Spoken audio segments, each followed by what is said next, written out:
Scaff. Depois dessa aula de lucidez, fica difícil a gente falar alguma coisa, mas eu agradeço você passar a palavra para mim. E eu vou dizer uma coisa para você, Pavinato. Que azar do Brasil esse cara ter nascido aqui. Que azar do Brasil ter uma classe empresarial que apoiou esse cara. Que azar do Brasil que a imprensa apoiou esse cara. Que azar do Brasil que as pessoas escutaram esse mentiroso profissional. E é por isso que a nossa geração está há 20 anos com essa gente. Das últimas 6 eleições presidenciais, imagine você, o PT ganhou 5. Mas tem uma explicação. Porque o PT, a esquerda, está na era digital, né?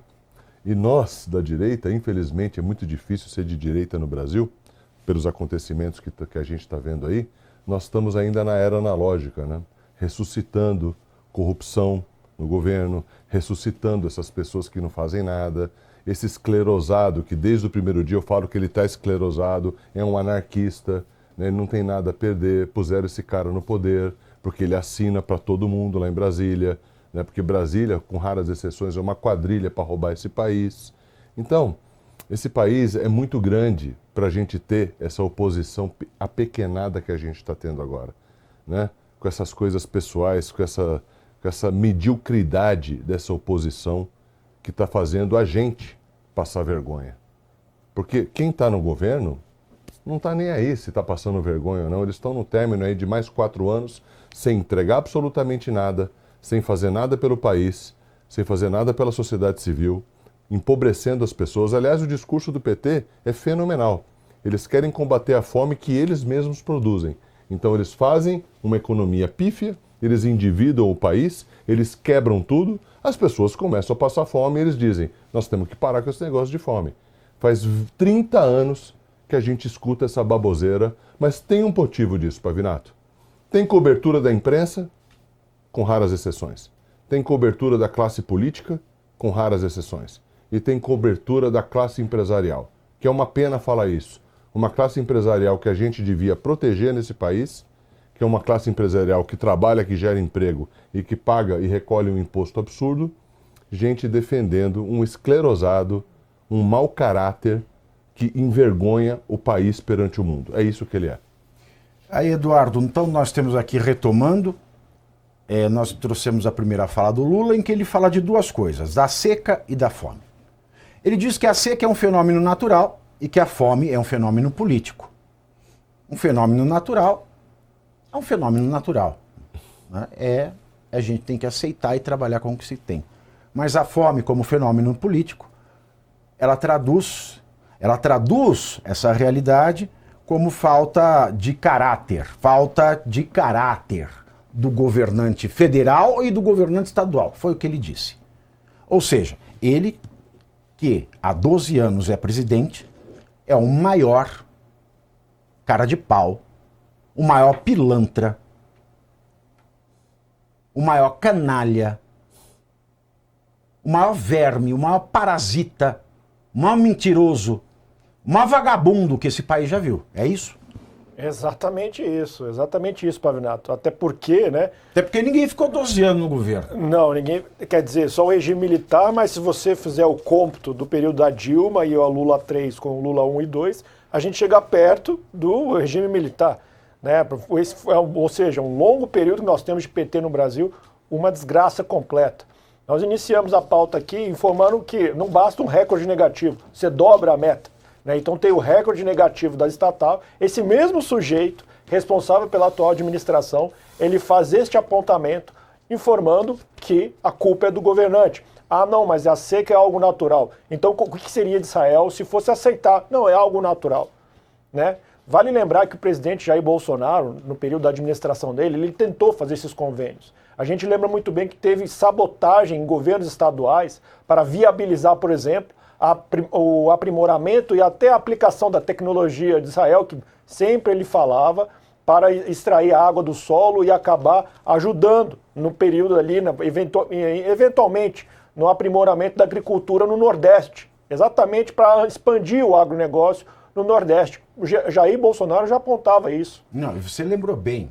Israel se dispôs a compartilhar Exatamente. dessas tecnologias Exatamente. gratuitamente. Sim. E o que o Lula fez quando voltou ao poder, fechou as portas para Israel. Sim. Sim. Como é que ele vai resolver a fome na seca? Não, ele fecha a porta para tudo que é bom. Ele fechou a porta para os Estados Unidos, que é o maior importador do mundo. Você sabe que o Brasil não exporta para os Estados Unidos nem 0,5%. Não, o Brasil não significa nem nada pros nada. Estados Unidos. Zero, porque foi fechada a porta. Sim. 20 anos para a maior economia do mundo. É esse o desserviço que eles fazem. Desculpa. Não, imagina, que isso. E a gente também pode lembrar também o do general Múcio, né, o ministro da Defesa, ele informando que já tinha uma licitação aprovada, foi recusada porque detectou que a empresa era de Israel. Né? Se não é antissemita uma condução dessa, eu não sei o que é. O próprio ministro do seu governo faz o apontamento. Olha, o atual governante, mesmo sendo um vencedor numa licitação, recusou a empresa por ser de Israel. Este foi o apontamento. Então a gente tem que ter consciência também. Por exemplo, quando foi concluso 88% da transposição do Rio São Francisco na administração Jair Bolsonaro, aí veio alguns petistas, um esquerdista na internet. Não, mas concluiu. Eu nunca vi ninguém que contratou um pedreiro vagabundo que deixou a obra inacabada, você contratar outro, já com perdas, né, com prejuízo financeiro, você contrata o outro para finalizar, e aí o primeiro pedreiro vem e fala, não, a obra fui eu que iniciei, fui eu que fiz a obra. Não existe isso, né? Esse sujeito, aí termina com esta postura, né, com este decoro, falaram tanto do Jair Bolsonaro, eu nunca vi o presidente Bolsonaro falar a palavra numa cerimônia oficial. Eu nunca vi. Ele teve em Davos, ele teve essas cerimônias, né, no caso de abertura de congresso, com abertura de eventos, ele nunca teve uma postura que quebrasse o decoro.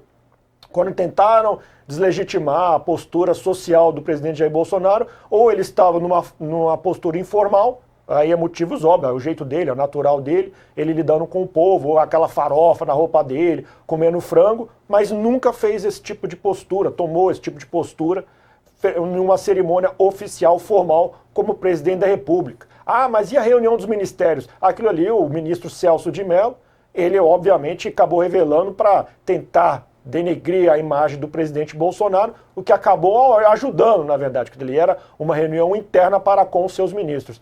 Basicamente, é este o cenário que nós temos de um sujeito que aponta o dedo do meio, quando ele vem falar de pobre, sendo que na Lava Jato foi penhorado da conta dele 9 milhões de reais. Na época, o Zanin peticionou para fazer o levantamento dos 9 milhões, tendo em vista que ele foi descondenado, né? Então essa pessoa não é pobre. A pessoa que tem um patrimônio razoável de 9 milhões, não é pobre. Não, 9 milhões na conta corrente. Na conta corrente.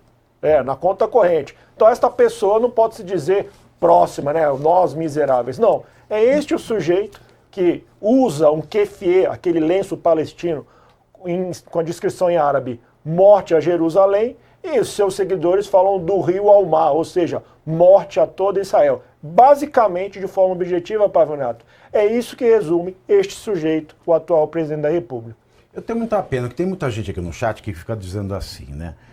Chora, gadaiada, chora mais. Tá? Eu vou falar o seguinte, eu não choro, eu tenho empatia pelo nordestino que está enredado nesse caldo de desinformação, falta de instrução, de mentira, nessa situação de refém de gente como o Luiz Inácio Lula da Silva. Eu não tenho chora da gadaiada, tem empatia, eu não tenho. Por quê? Quando eu quero viajar, eu pego uma bela classe executiva e se tem primeira classe, eu pago a primeira classe. Eu não fico em hotel menos de 5 estrelas na minha vida. Eu não me deito em roupa de cama que não seja no mínimo de 1000 fios de algodão. Não uso poliéster. A minha vida é cara.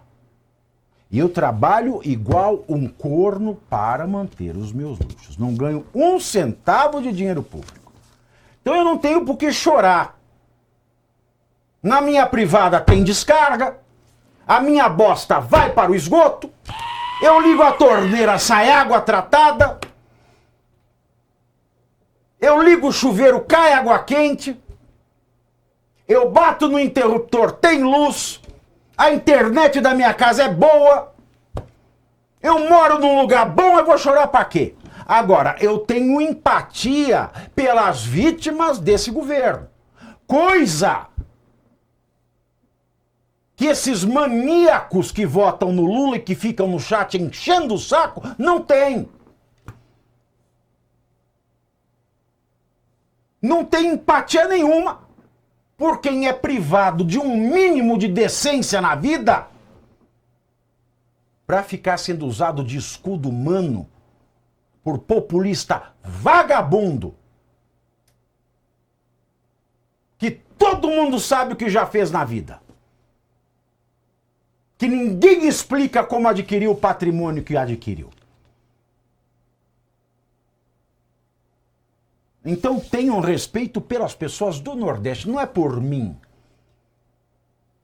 Eu não preciso da sua pena nem do seu sarcasmo. Tenha empatia pelas vítimas desse governo. Durante a